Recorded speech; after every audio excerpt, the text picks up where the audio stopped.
blackness I are. Aye. Who tell the truth?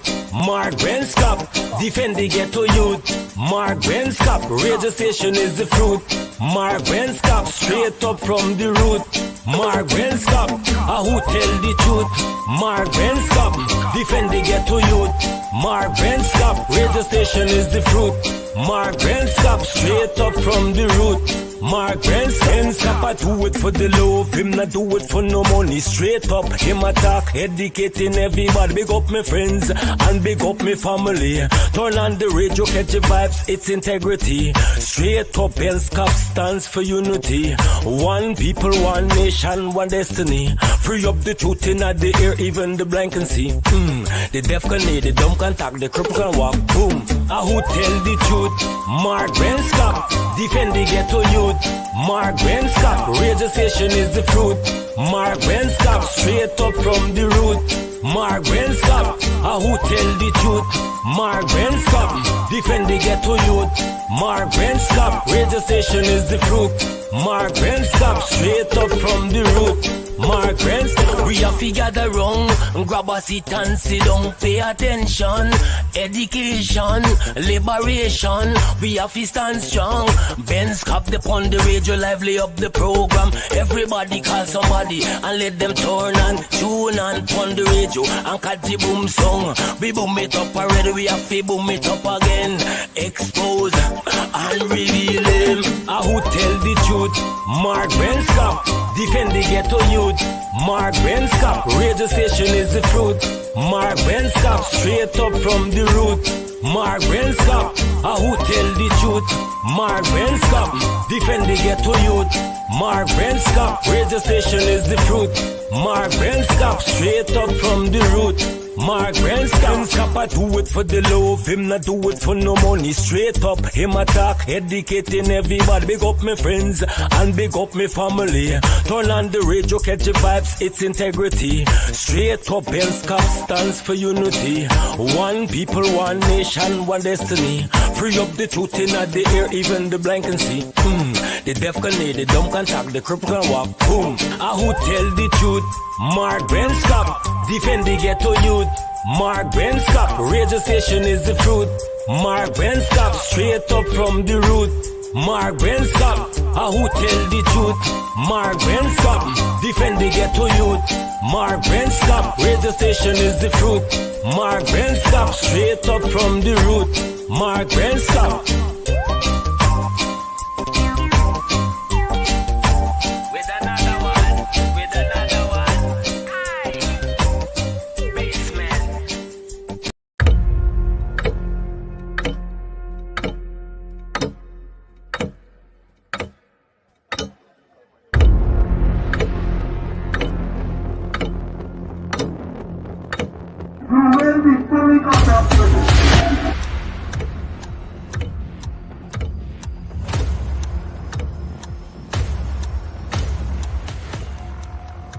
Mr. Watts, he is armed himself shots. Shots, watch it, tear gas. Live rounds. Also, I can see that.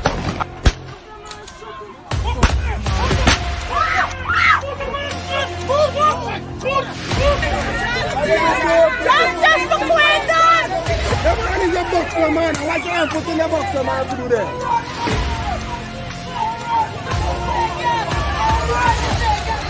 But since my cousin there is no you come on the East Coast. You listen to me. Right? No, you come on the East Coast. You listen to me. You gotta listen to me too, man. I am listening to you. Now, I see you on the East Coast. The day when they get a protest of them, the next day that's when you see one bigger heads come up to talk to my family. Right? And that's bad. If we didn't do a protest, that we want to see nobody for justice. I'm not holding back nothing. I'm not holding back nothing. I just need justice of my family.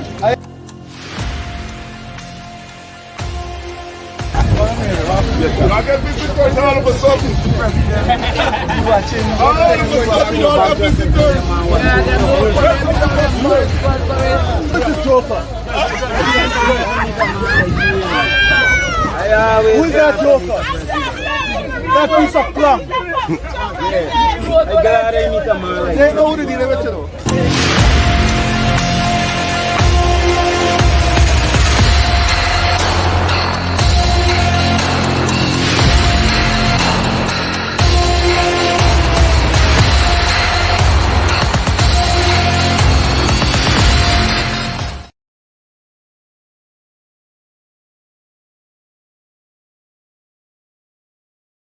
Hello, this is attorney Shellen Washington, owner and founder of the Washington Law Firm located at 455 Utica Avenue in Brooklyn, New York.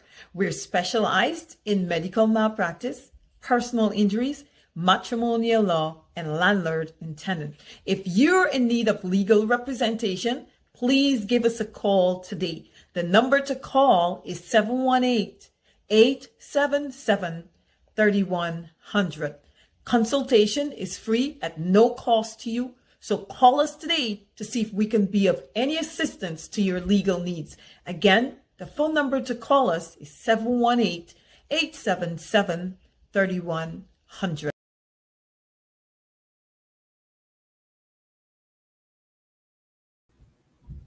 Good evening. It's just a little after 8 o'clock Eastern Standard Time. My name is Mark Benchop. We're going to rock and roll this evening for just an hour, and after that, we'll pull the curtains down for this evening's program. Hope you guys are on top of the world, so to speak, whatever your situation is, whatever the circumstances are, that you are indeed on top of the world, physically, mentally, emotionally, and you want to say spiritually as well. I know for those who celebrate Thanksgiving, this happens to be Thanksgiving. But for me, every day ought to be a Thanksgiving day. You pause and you give thanks. But you know, there's always a special day for everything. There's a day for father. They call it Father's Day. There's a day for mothers. Well, we all do remember that 6, 7 months before. But Father's Day, it's sometimes a couple hours, couple of minutes. We reminded. I say that just to say that how you guys treat us, right? But it's Father's Day. Then they have Mother's Day. Then they have Grandparents' Day. Then they have all sort of day. The other day was Men's Day. Then there's Women's Day, and then tomorrow happens to be. And a friend of mine asked that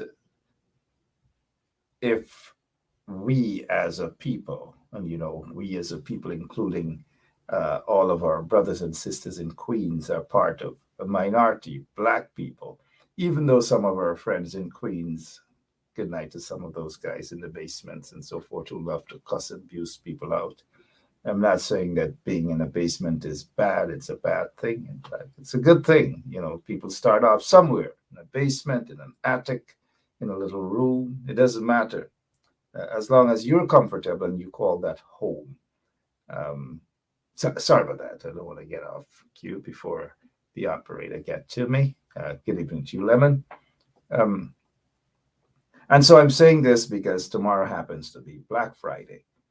I know we don't celebrate Black Friday in Guyana. I know we don't celebrate Thanksgiving in Guyana, but things have changed so much over the years that it seems that we are celebrating everything in Guyana, every single thing. We celebrate Halloween, we celebrate everything, you name it, everything from north. It's now in the south, and we celebrate Thanksgiving as well. They have Thanksgiving sale, but tomorrow happens to be Black Friday. What does that mean? Let's try to do the math and put 2 and 2 together. If tomorrow happens to be Black Friday and we're all Black, the question is whether they have a 60% or 50% sale on something, whether because of our since our day, Black Friday, whether we have an additional 30 or 40% off on an item. I don't know. I'm just saying that. You know, some people are of the view that Black Friday means something to do with persons of African descent or Black people. I try to convince some of my friends who are not of African descent that Black Friday has nothing to do with us, right, J.R. Crawford? And Desiree and all the other Hollis and Samantha Porter, Ingrid, all of you guys. Black Friday has nothing to do with us, right, Vidna? And Munishwar and those other folks who are listening, like Annette Cummings and Marcel and Claire and everybody. Just a reminder that Black Friday has absolutely nothing to do with persons of African descent. Sorry, I see here Diane Mitchell. Hey, Diane, how are you? Diane Mitchell is saying they're talking about courts. Get Black Friday in Guyana. Courts has Black Friday. Well, that's a trap. Let me say this to you guys. If you know you owe courts and they have sales and you fall for that trap and you walk into the store, you're getting caught. They know who you are. Don't fall for that trap with that Black Friday sale that court has tomorrow in Guyana. They're looking for you guys. Don't fall for it. I may not, if I were there, I would not have fallen for that trap at all because them ain't gonna catch me for no kitchen table. They're still looking for me for. Good evening to all of you again. And for those of you who do celebrate Thanksgiving, a happy Thanksgiving to all of you. Hope you've enjoyed your turkey. Lots of controversy as to the origin, the purpose of Thanksgiving. Everybody has a story about every single thing. And so it is your prerogative. However you believe, whatever you celebrate, it's okay with me. But the older you get, the more you are not really into these holidays. And so the kids enjoy their turkey. And I think sometimes it matters, especially to see the kids put the smiles on their faces, right? And to see them happy.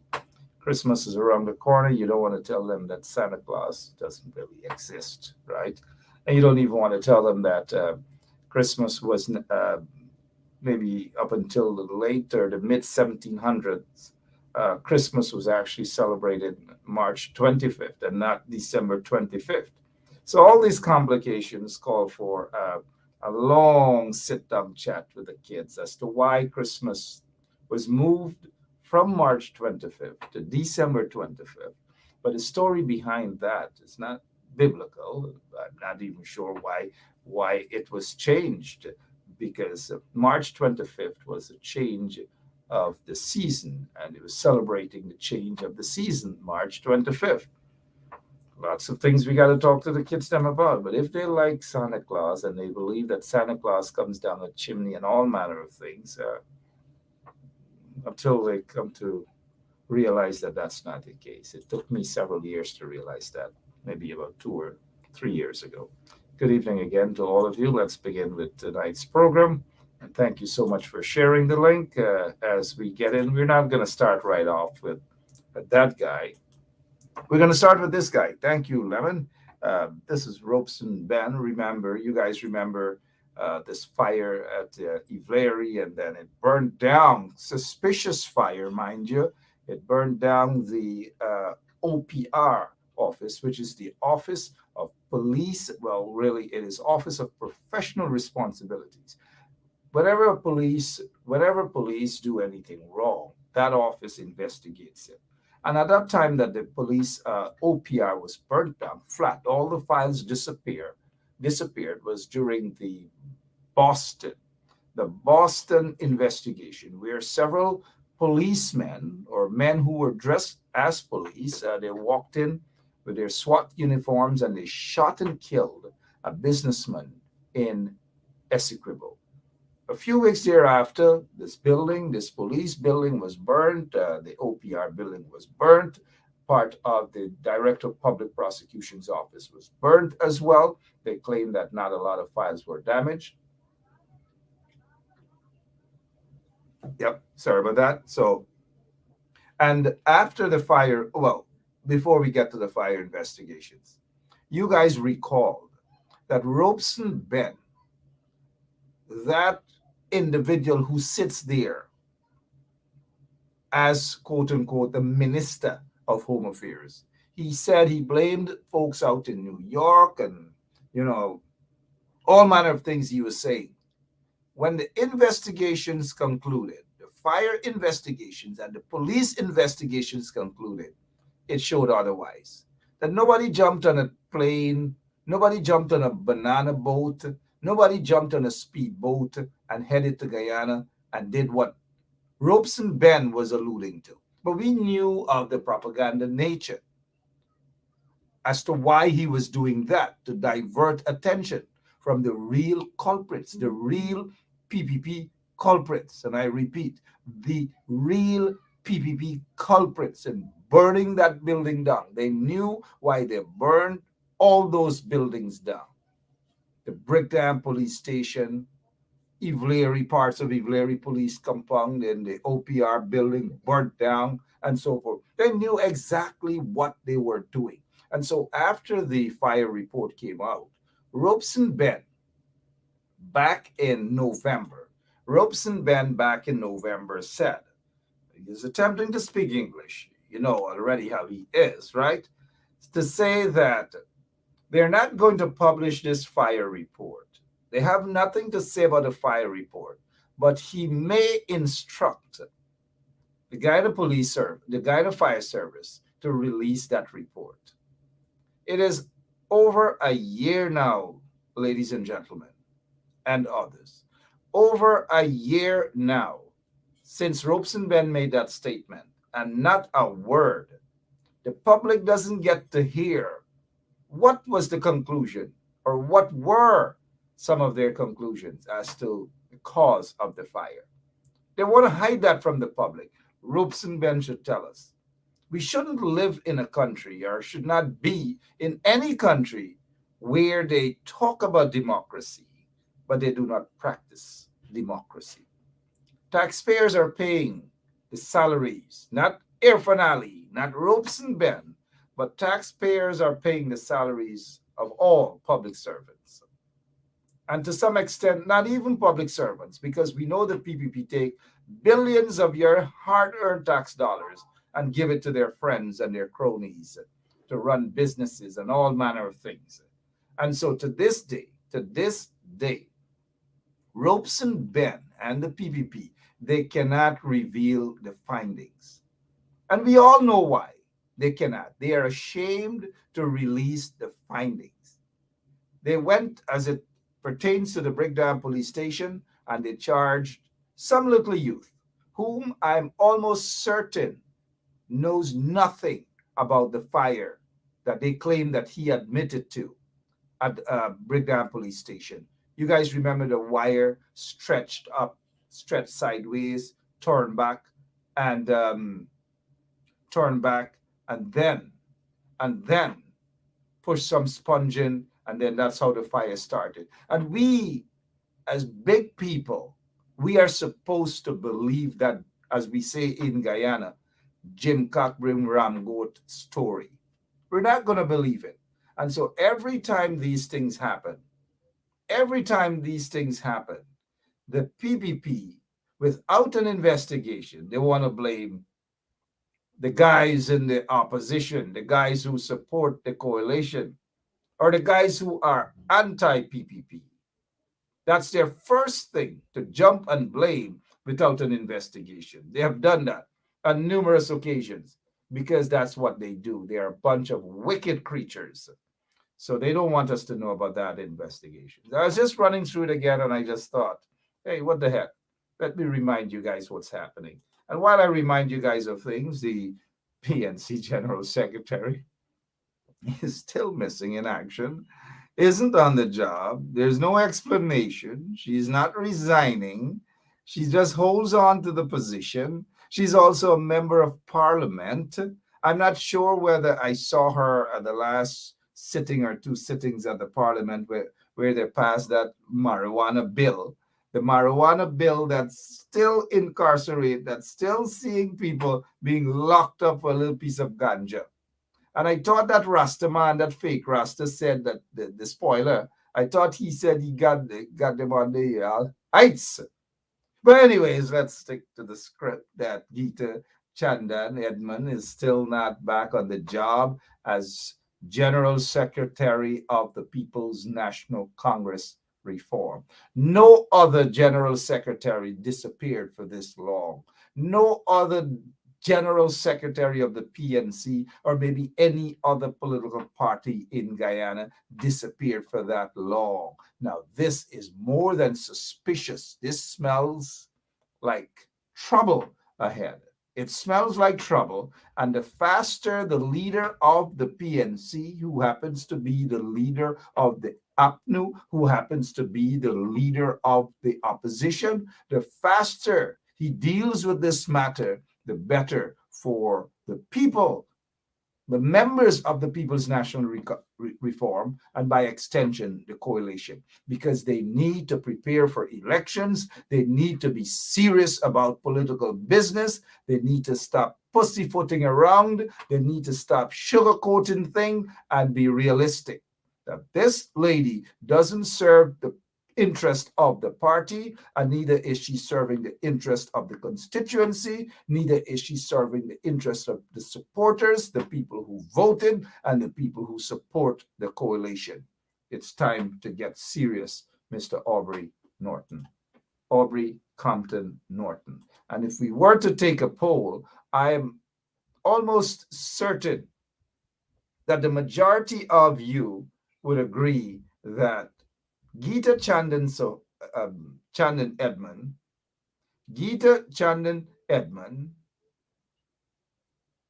has lost her energy to serve the people of the PNC, members of the PNC and the coalition. I noticed Lennox Britton is saying maybe she's in hospital. Lennox, no, she's not in the hospital. She is not in the hospital. She's not physically nothing physically has happened to her as far as I'm aware. She's just has taken a long leave of absence from the People's National Congress reform. She's not. And it's time, those of you who are close to Aubrey Norton, the leader of the opposition, to tell him that he's got to act. He's got to man up on this issue. He himself was a general secretary of the PNC back on the Desmond Hoyt days. Well, of course, those were controversial days between him and Mr. Hoyt as well. And so he knows that Mr. Hoyt would never have tolerated this. And even under Robert Corbyn, there was General Secretary Oscar Clark, the longest serving general secretaries of the PNC. He has been there for donkey years, But even Oscar Clark or no other general secretary has gone on leave for that long period of time. Elections are coming up. Local government elections. We may have snap elections in Guyana, general and regional elections. Watch the ride. We may have snap elections.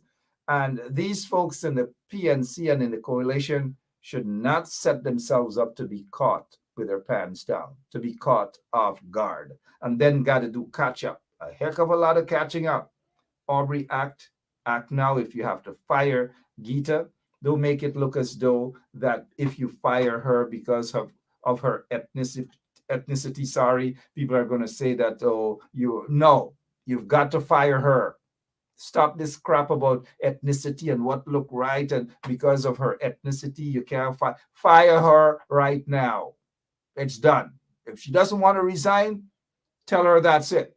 She's fired. If her interest is not with the coalition, remove her as a member of parliament as well. Talk to your leader of the list and remove her as general secretary and as a member of parliament.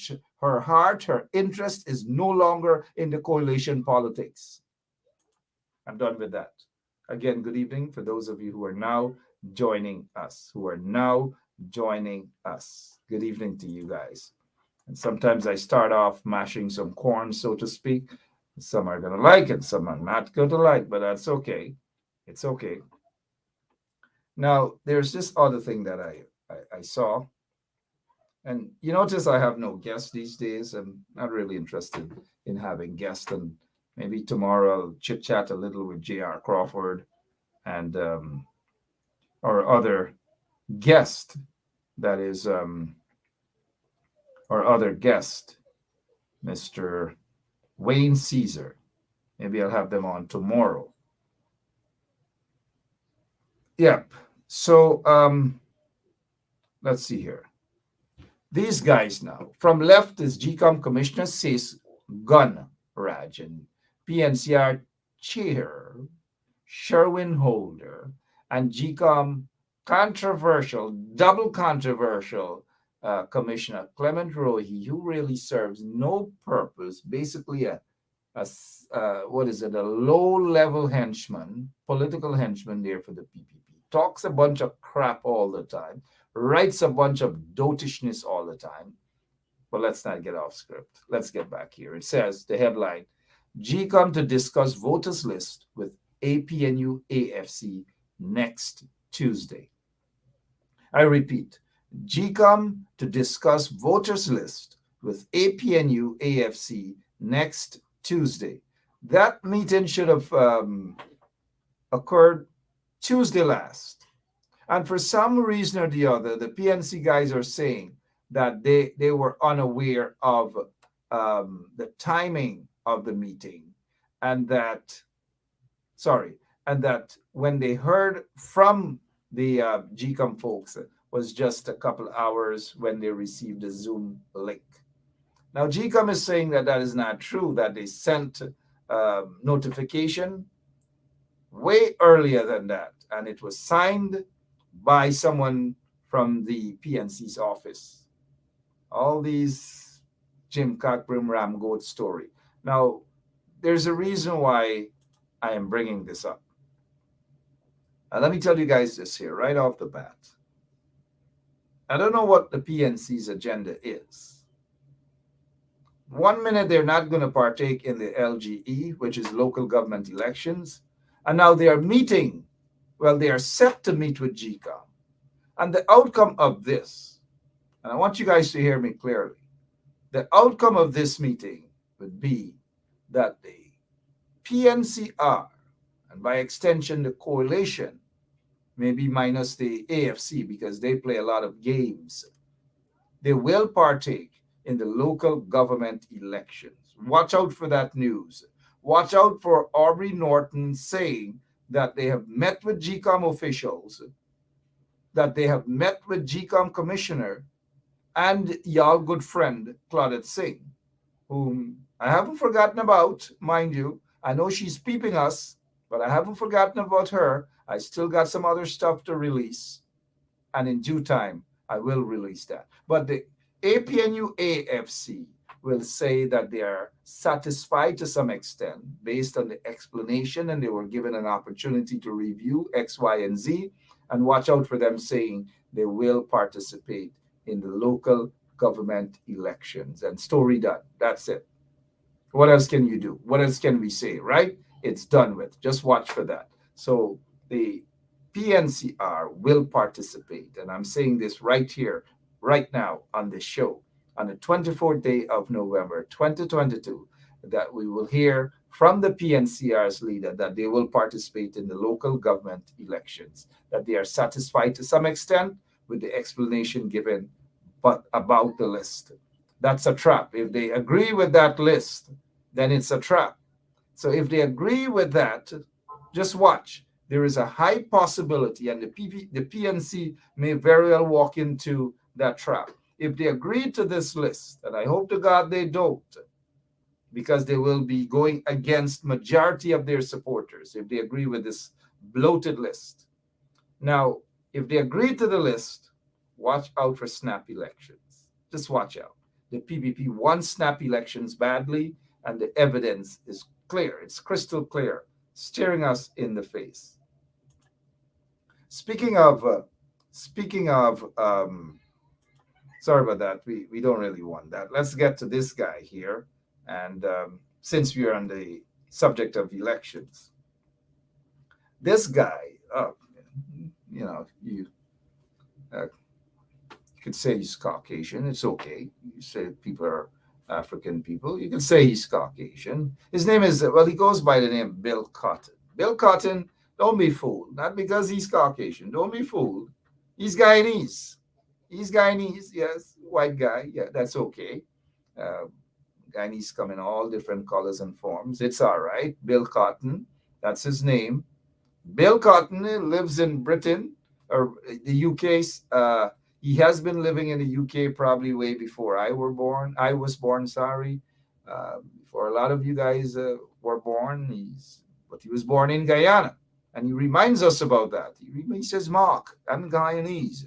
I'm more Guyanese than most Guyanese. Well, Bill, you can't be more Guyanese than most Guyanese. Not because you were born in Guyana, you are more Guyanese than Guyanese.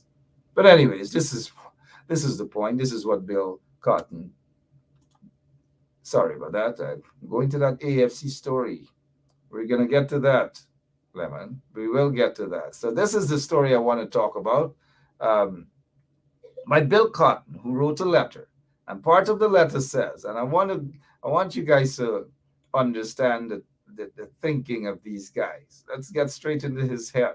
Bill Cotton is saying, on the other hand, could he be right? He's talking about Vincent Alexander and the list at GCOM, and the fact that Vincent Alexander has been at GCOM for over 15 years. He's kind of like the granddaddy of that, because no other commissioner has sat there for that length of time. And that's the whole gist of this letter written by Bill Cotton. Bill Cotton is saying, on the other hand, could he be right, meaning Vincent Alexander, in trying to point out that the new PPP majority are attempting to use the methods of his hero, meaning his, Vincent Alexander's hero, Burnham, Forbes Burnham, in allowing overseas voting in Guyana domestic elections? Remember the dead, the phantoms, and more? Leave them in historical locker, please. Guyana and GCOM politicking are nothing if not full of interest and intrigue. Now, of interest to me is not the fact that Bill Cotton is who he is. And if Bill is watching, I hope Bill is okay. Haven't seen Bill in a while. But this is what Bill is saying, and this is where the disrespect comes in. The I pass. Now, Bill is saying that he hopes that Vincent Alexander, commissioner at GCOM, since the PPP, we'll read this again. On the other hand, could he be right in trying to point out that the new PPP majority are attempting to use the methods of his hero, Forbes Burnham, in allowing overseas voting in Guyana? The PPP, they were against this, overseas voting. Jagan spoke out about this. He thought it was a recipe for rigging. They have not shown any evidence to that sort. It has not been proven that Forbes Burnham rigged elections unless you have the evidence, unless you take him to court. But there was this perception amongst PPP supporters that Burnham had rigged and the PNC rigged elections without any evidence.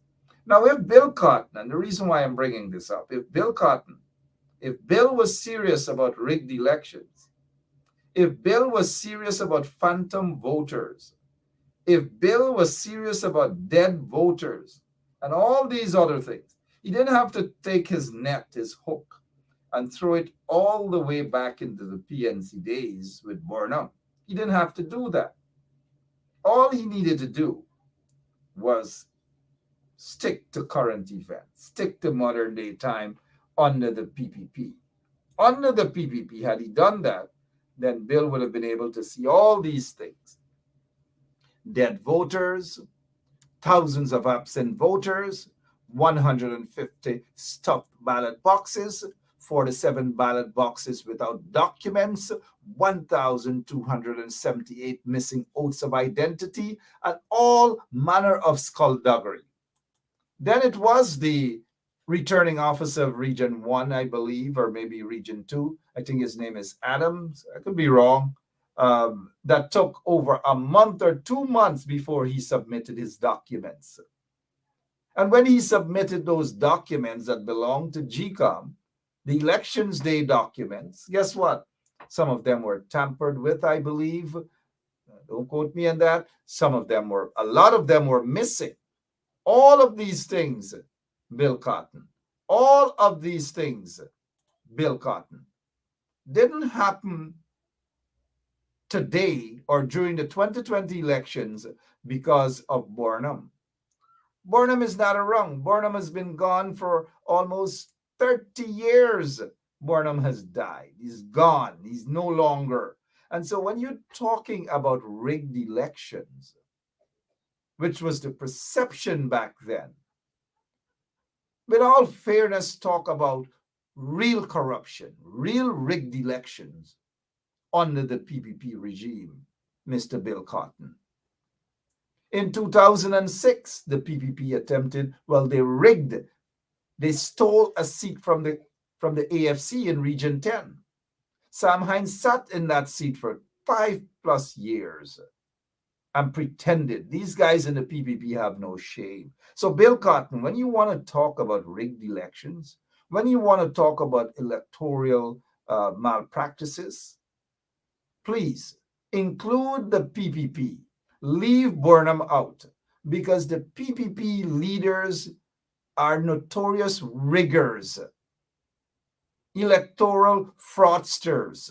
That is who they are. Let me remind Bill Cotton about 2011, when that one seat, they wanted to drag that one seat over and give it to Donald Ramotar to have a majority, to form the majority government. They didn't succeed. They were caught again with their pants down and so forth. So let us talk about those sort of things. Let us talk about that. And let's talk about the March 2nd, 2020 elections that we saw based on credible votes.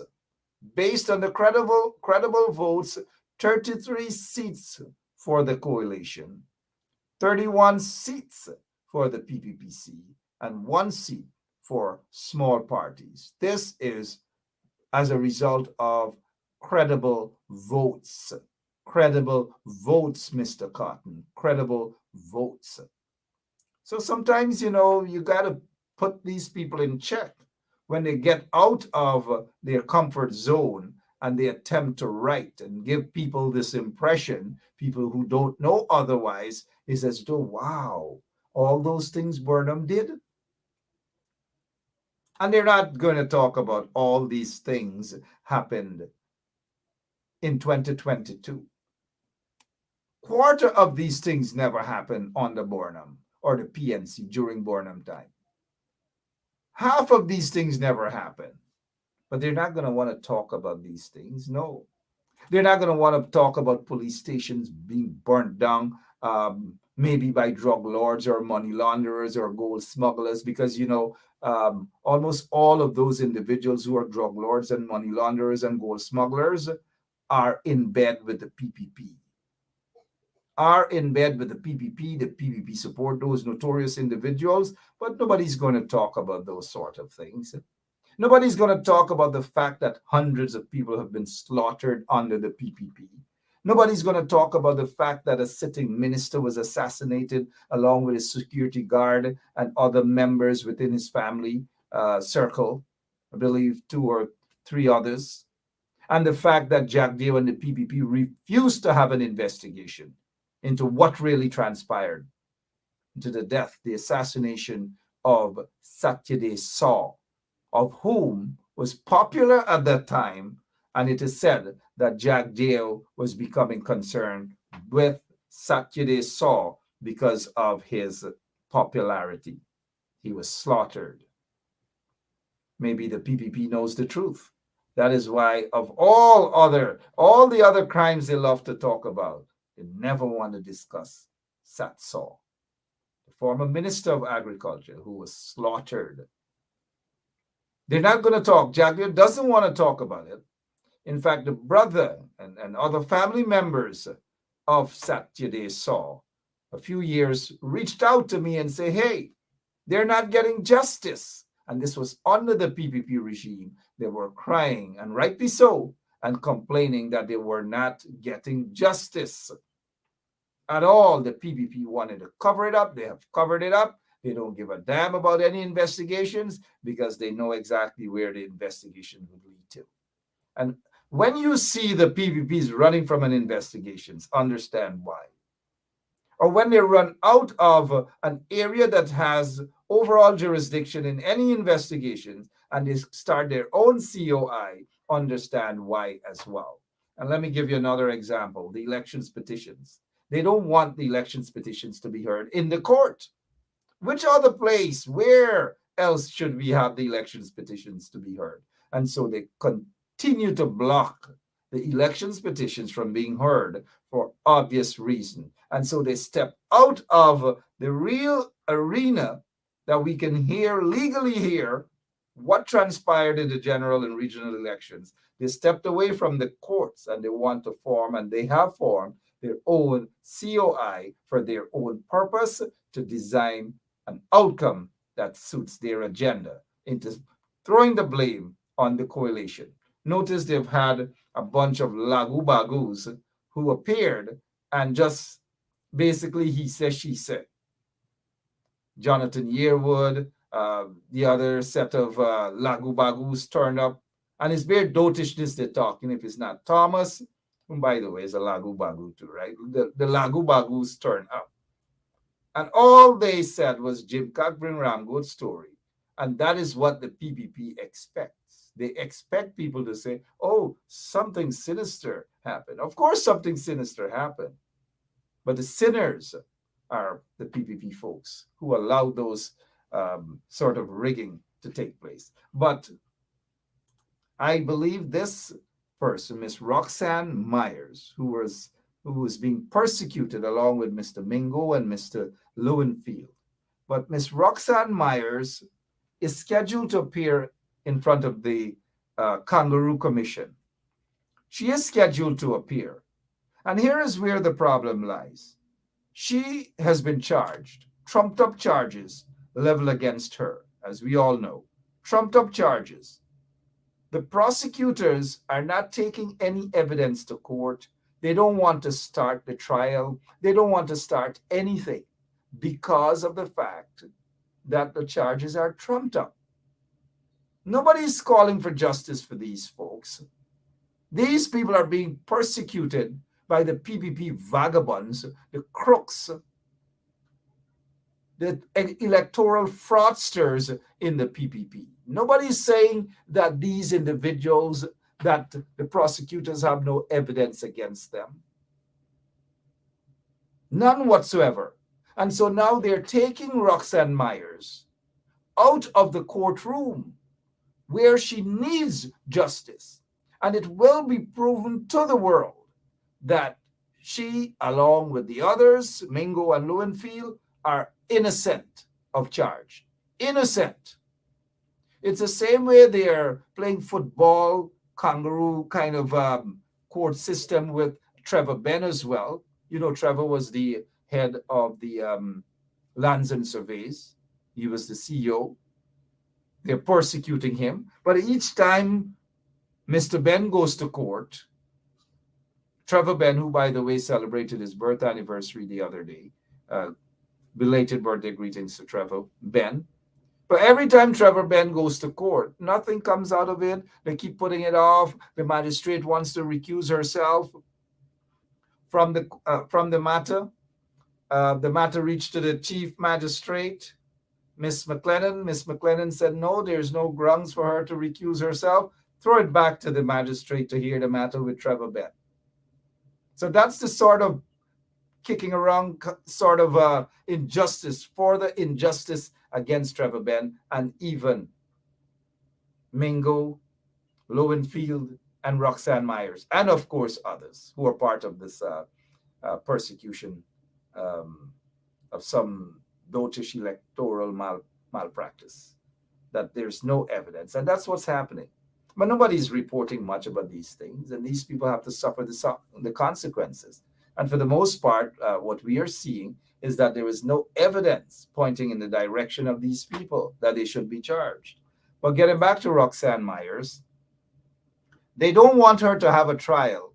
They're doing everything to stymie that process in the court system. And guess what? They took her out now of the court system so that she can testify at this Kangaroo Commission of Inquiry. I believe that begins when is it? It restarts on the 28th of this month, or the 27th. And so they removed her from the court, which is where she should have been. Also, there is something in the law, I think is called sub judice. If a matter is currently before the court, you can't speak outside of the court on it.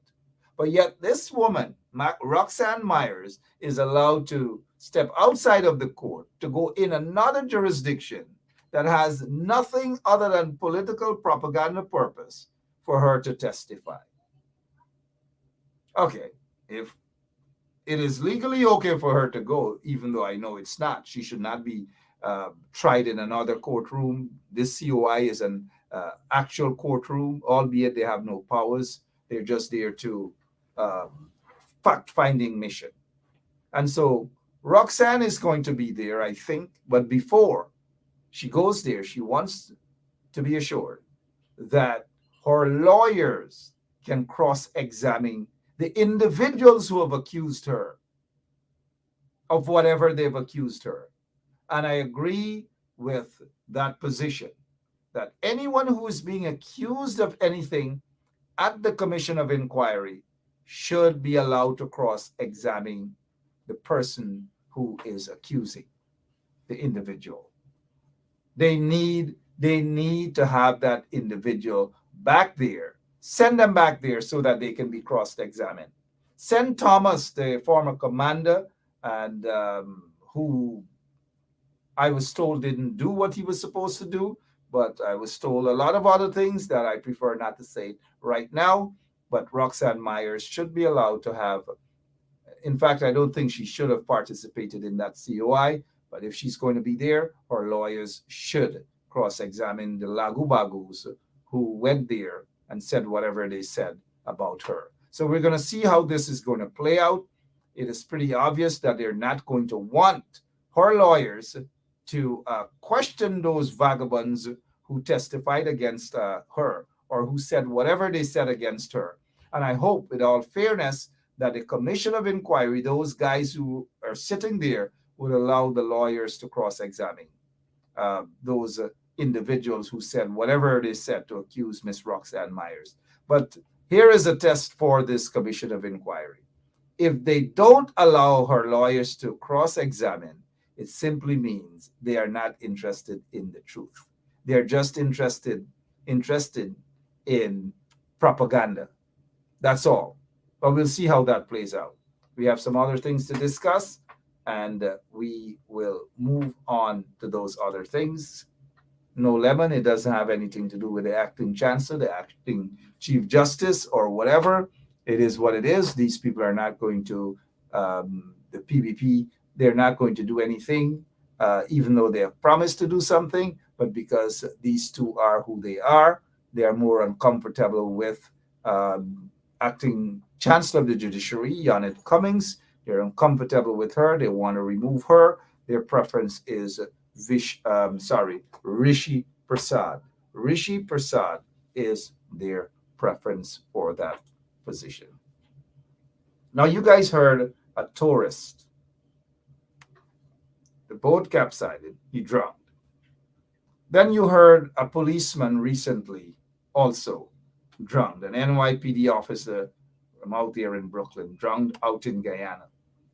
All of these mysterious drowning and disappearing in the waters and so forth. I'm saying it is mysterious. It is just mysterious. It reminds me back a couple of years ago when a Canadian, this was 2012, a Canadian you see there, this Canadian guy, Jean LeBlanc, a Canadian, was in Guyana doing some sort of business. He died. He died at a hospital under mysterious circumstances.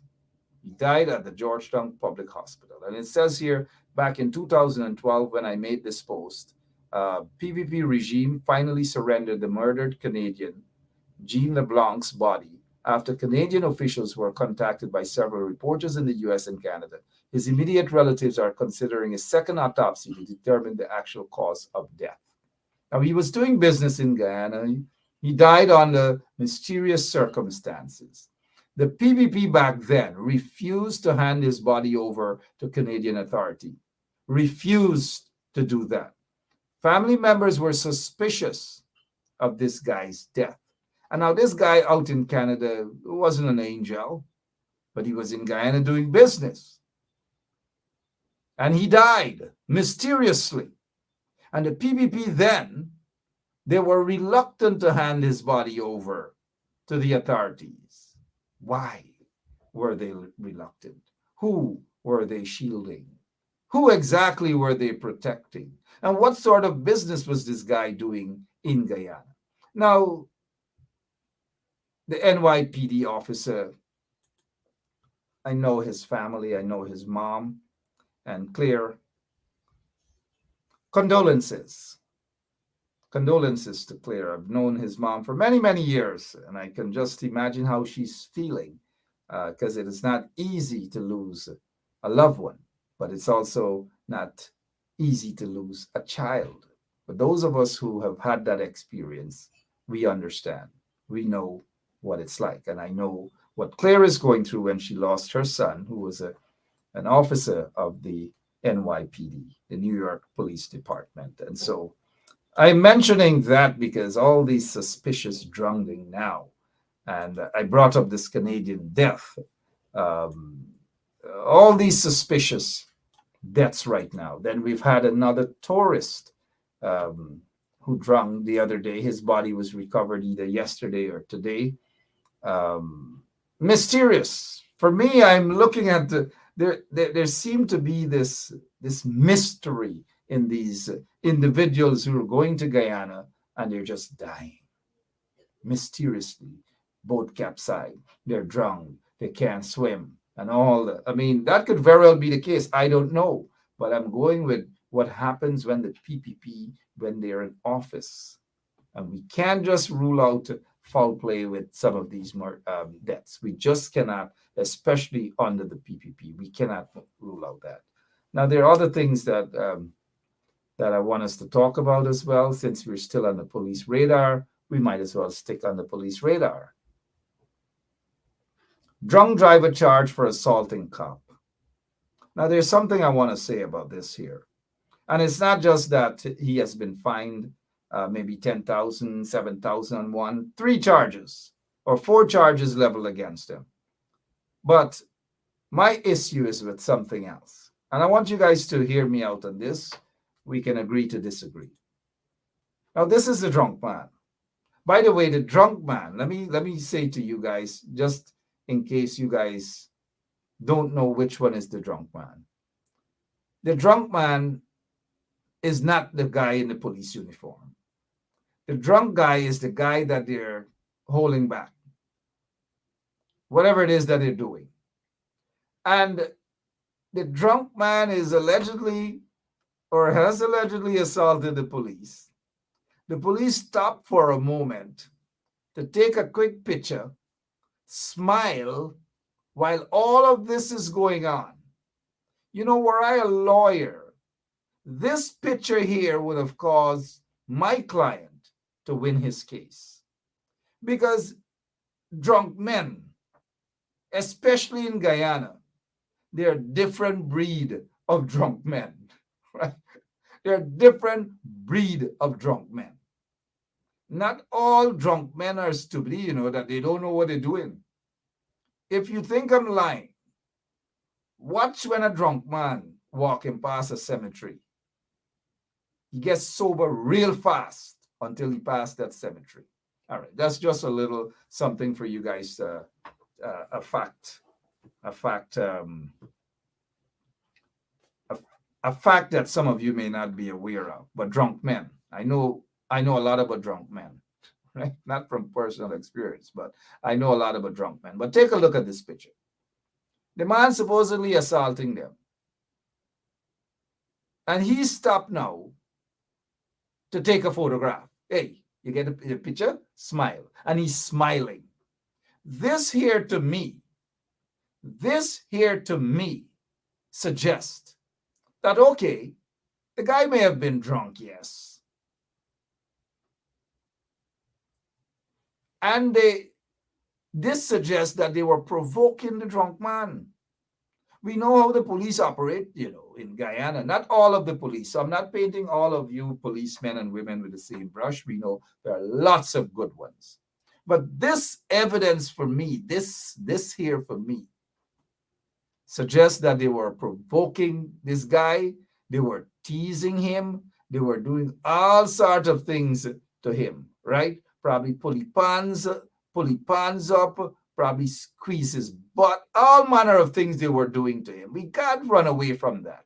They were telling him all manner of things, and the poor drunk man now probably couldn't take it any longer, and he retaliated. We don't know what else he did or what else they did to him to provoke him. And if you're going to be a policeman or a policewoman, and your duty is to protect and serve, not to provoke, I am almost certain that they provoked this guy. Look, the pictures suggest that to me. But they're not going to tell the other side of the story, what really happened, whether they provoked the man. They probably cussed the man, but the wife cussed the man. Because, you know, some of them police like that. Some of them like that. And so if this guy was really, really, really harassing them, he ain't going to stop to take a picture. He ain't going to stop for skinny teeth. In any court, any real court, or any real lawyer would have argued and won this case on behalf of their client. I have seen some comments that, oh, they only fine him, they only give you a fine, they only fine him. You know, this matter was not properly investigated. And I'm not saying that the police should not be allowed to do their job and that people should go around harassing and assaulting policemen or policewomen. No, I'm not suggesting that. People should not harass anyone. If they harass, not because if they harass a police mean that they got to be jailed. You know, if they harass anyone, they should, and if there is sufficient evidence and based on the nature of their harassment, jail them. But look at, anyways, enough of this, man. I'm not, stop to take a photo with a drunk man, smile, skinny teeth, and this is supposed to be a serious matter. Smile, skinny teeth, and move on. So we're hearing that this guy, let me see if you guys know who this guy is. I know it's your Thanksgiving night. I'm just going to spend a couple more minutes with you guys and I'm out of here. Let me see if you know who this guy is.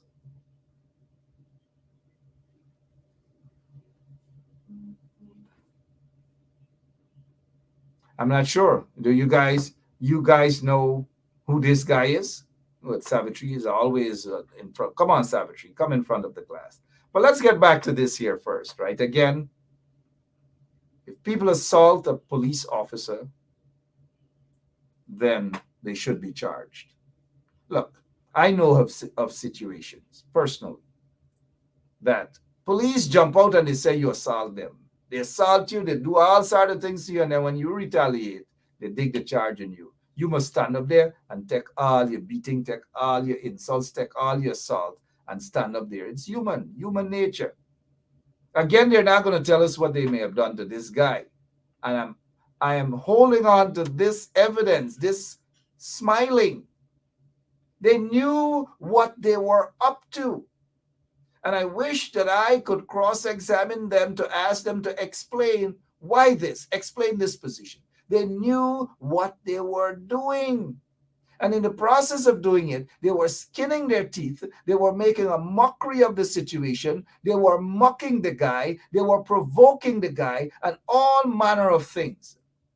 And the dal in the guy just raised up, meaning the rum, the daru, it raised up and he couldn't take it no more.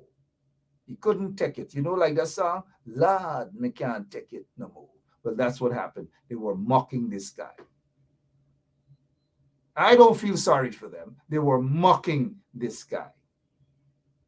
Just like yesterday, they allowed, or when was it, a little boy, not more than 9-10 years old, videoing him, calling him thief, walking him maybe around Stabrook Market or wherever the incident happened.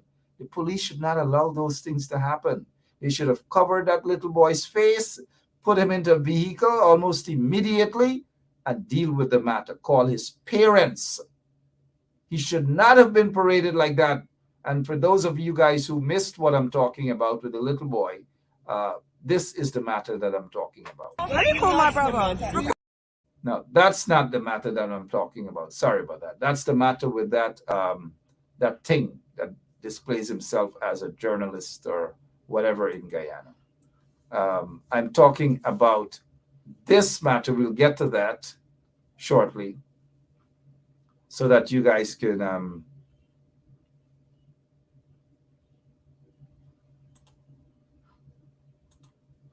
we're talking about this matter here, that the police should not have allowed this to happen. If it was, I believe, around the Stabroek Market area, they have a police outpost there. They have a police outpost, right at the Stabroek Market area.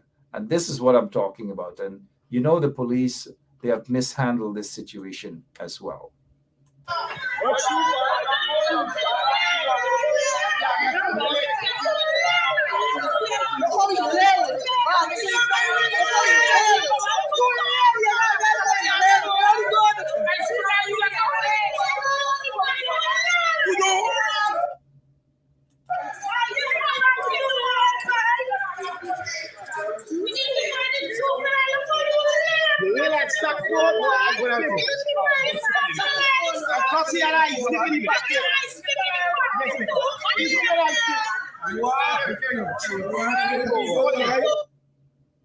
Okay, again, this is not to, it's already out there in social media. Again, bad policing work.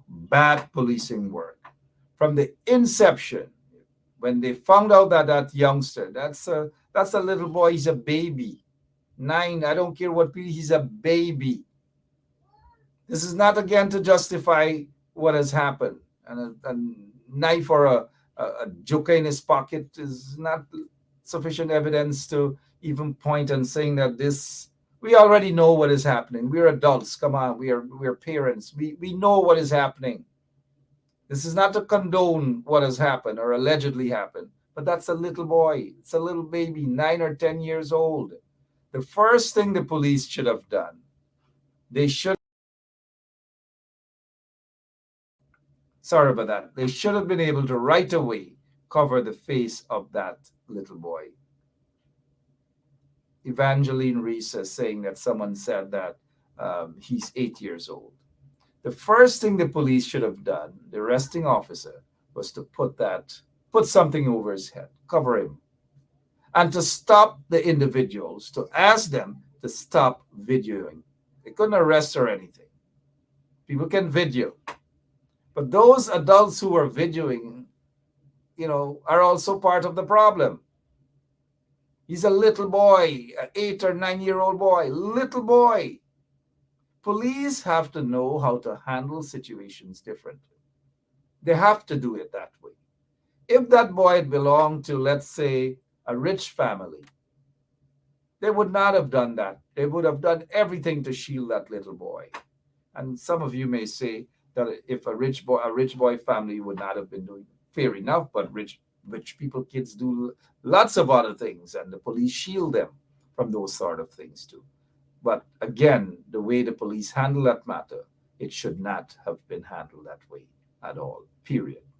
And all of these things about the police and the police. Let's get back to this guy, because I want to get back to the police again. Savitri did mention that this is Charandas. Indeed, it is Charandas. And I was reading an article in the Stabroek News. An article in the Stabroek News, and today's Stabroek News, this is what the article says. The government yesterday, meaning the installed corrupt PPP regime yesterday, dismissed allegations by the AFC. AFC, yeah, okay, they're still wrong. That the AFC, allegations by the AFC that disgraced, look at this, Stabroek News, disgraced former High Commissioner to India, Charandas Prasad, was still performing his role as the envoy. It made clear that he has already been given his recall letter. Simply means that this disgrace, according to Stabroek News, using the disgrace, Charandas is not the High Commissioner of Guyana, High Commissioner to India, and should not be acting in that capacity. But what we want to know is whether he has already vacated the office and out of the country. And once he has vacated the office and he's out of the country, he cannot travel with a diplomatic passport any longer. So in terms of whether he will still have that diplomatic passport or that diplomatic stamp in his passport? We want to know. And somebody should ask someone of those guys in the install regime, be it the individual who sits there as the Minister of Foreign Affairs, Todd, ask him whether Charandas will have his diplomatic passport. This disgrace, according to Stabrook News, disgrace individual, whether he will be allowed to carry his diplomatic passport. Here's another issue. Gold smuggling, one of highest money laundering threats in Guyana. Risk assessment by the money laundering team. I repeat, gold smuggling, and they have been smuggling gold for a while. They know how to smuggle gold with planes and all manner of things. So sometimes when you see some old, small planes and these sort of things, it's not always cocaine. It is also the smuggling of gold. And a lot of those folks in Guyana, some parading around as private sector,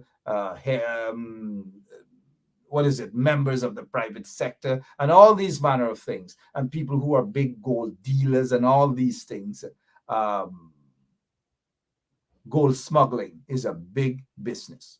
Many of you may not recall, or I'm not sure if you do, but quite a few years ago, there was this big gold bust, this gold heist in Curacao. It was linked to a particular company.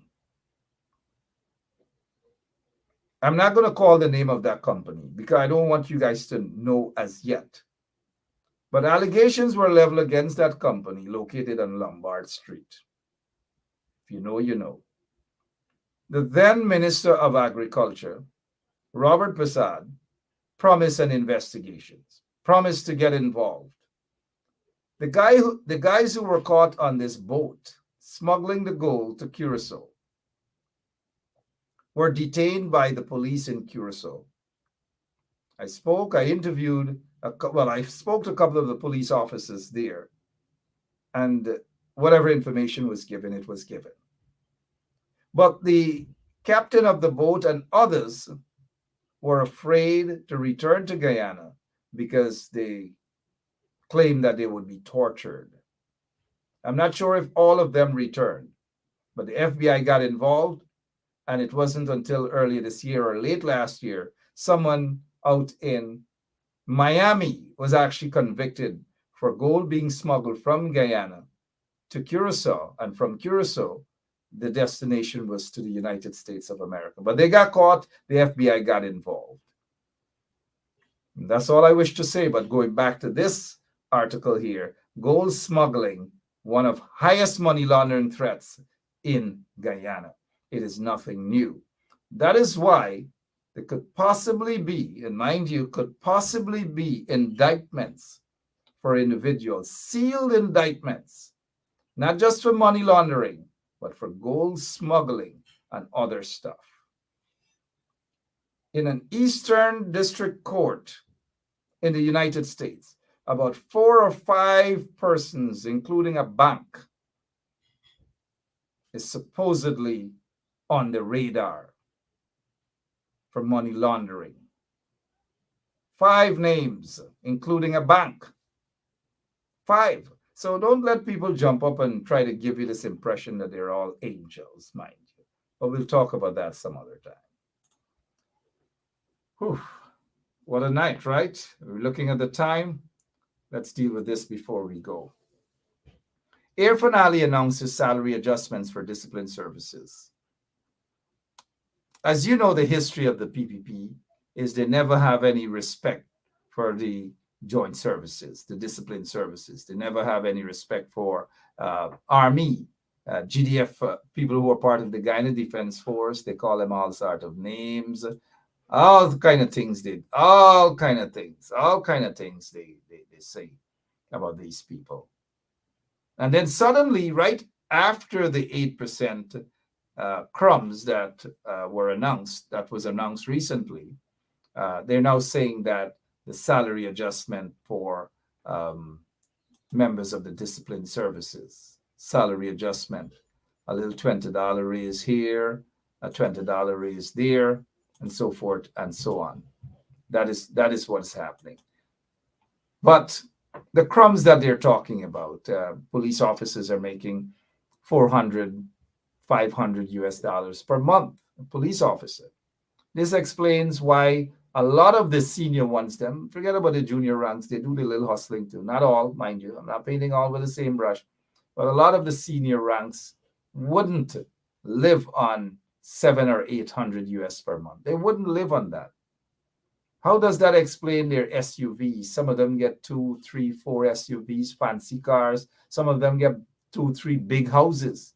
I know of one so-called senior one who's very controversial, has a house across the river, has a house in South, another one building a big house next to another big guy, supposedly big in business, and all these manner of things. You can't tell me their salary, their meager salary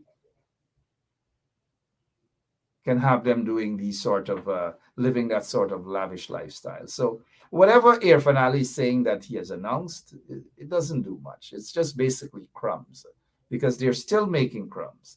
And let us take, for example, the salaries of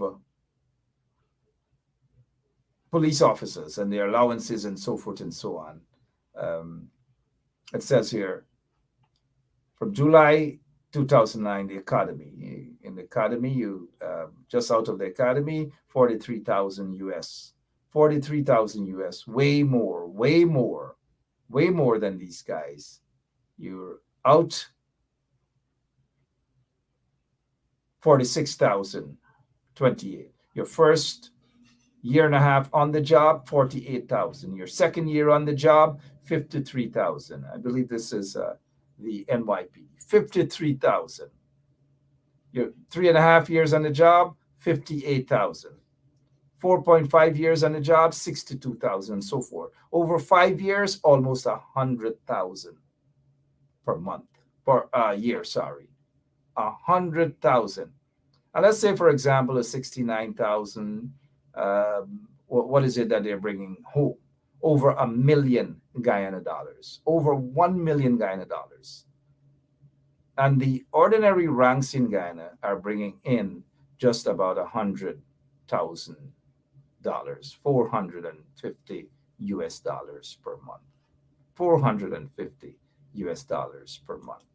And that is what Jack Dio, that is what Irfaan Ali, they're celebrating. The starting salary, like I've said, is 42,000. After 5 years, you get 85,000, so forth and so on. And plus, including holiday pay, longevity pay, uniform allowance, night differential, and overtime. Police officers may potentially earn over 100,000 per year. Additional benefits. This is in the NYPD, not Guyana. They don't get a quarter of this. 27 paid vacation days after 5 years of service, unlimited sick leave with full pay, selection of medical benefits package, the packages, the whole 9 yards. Look at this, promotional opportunities. The department offers promotional exams periodically, for the ranks of sergeant, lieutenant, and captain. You gotta sit an exam, and you will be promoted only if you pass that exam, unless there's some sort of act that one may have done that they just get that automatic promotion. But in Guyana, no. The more you fail the exams, whether it's a polygraph test or whatever, the better off for you to be promoted. But not in these places at all. Not in these places. You see. They're talking about the salaries and so forth. But in Guyana, this guy is celebrating. Oh, they're jumping up and they're celebrating and all manner of things. Jumping up and celebrating. But there's really nothing to celebrate. Absolutely nothing to celebrate. It is a sign. Police officer starting salary is 72,000. It depends on where. This is Yonkers. Join the Yonkers Police Department and become one of Yonkers' finest. Police officers starting salary $72,233 per year. This is over $1.3 million per month. $1.3 million per month. So, and Jack Deo and Irfaan wants to celebrate the crumbs that the police is getting. Crumbs. There's nothing there to celebrate. But you guys watch out. There's possibility that we will head to snap elections. Possibility that we are heading toward snap elections. I'm not sure if the opposition, if they're ready for that. I'm not sure if Aubrey Norton, they're ready for that. I'm just not sure at all if they're ready for elections at this point in time. They got to discuss who's the presidential candidate. They may probably have another elections within the PNC to either re-elect Aubrey or to elect a new leader. And then after they do that, they'll have to, if there's still a coalition, decide on who the presidential candidate will be, who will have that kind of that energy to gain crossover votes and all these different things. Lots of things they have to take into consideration. But I'll talk about that maybe some other time. But for now, my name is Mark Benshaw. Thank you all for tuning in. Enjoy your rest of Thanksgiving. I'm out of here. God bless you. Basement level vibes with another one, straight up blackness. Aye, who tell the truth? Mark Benscop, defend the ghetto youth. Mark Benscop, radio station is the fruit. Mark Benscop, straight up from the root. Mark Benscop, who tell the truth? Mark Benscop, defend the ghetto youth. Mark Benscop, radio station is the fruit. Mark Benscop, straight up from the root. Mark Benscop, I do it for the love, him not do it for no money. Straight up, him attack, educating everybody. Big up my friends and big up my family. Turn on the radio, catch the vibes, it's integrity. Straight up, Benscop stands for unity. One people, one nation, one destiny. Free up the truth in the air, even the blind can see. The deaf can hear, the dumb can talk, the cripple can walk. Boom. Who tell the truth? Mark Benscop, defend the ghetto youth. Mark Benscop, radio station is the fruit. Mark Benscop, straight up from the root. Mark Benscop, who tell the truth? Mark Benscop, defend the ghetto youth. Mark Benscop, radio station is the fruit. Mark Benscop, straight up from the root. Mark Benscop, we have to gather wrong, grab a seat and sit down, pay attention. Education, liberation, we have to stand strong. Benscop upon the radio, lively up the program. Everybody call somebody and let them turn and tune and pon the radio and catch the boom song. We boom it up already, we have to boom it up again. Expose and reveal him. Who tell the truth? Mark Benscop, defend the ghetto youth. Mark Benscop, radio station is the fruit. Mark Benscop. So, this is attorney Shellen Washington, owner and founder of the Washington law firm located at 455 Utica Avenue in Brooklyn, New York. We're specialized in medical malpractice, personal injuries, matrimonial law, and landlord and tenant. If you're in need of legal representation, please give us a call today. The number to call is 718-877-3100.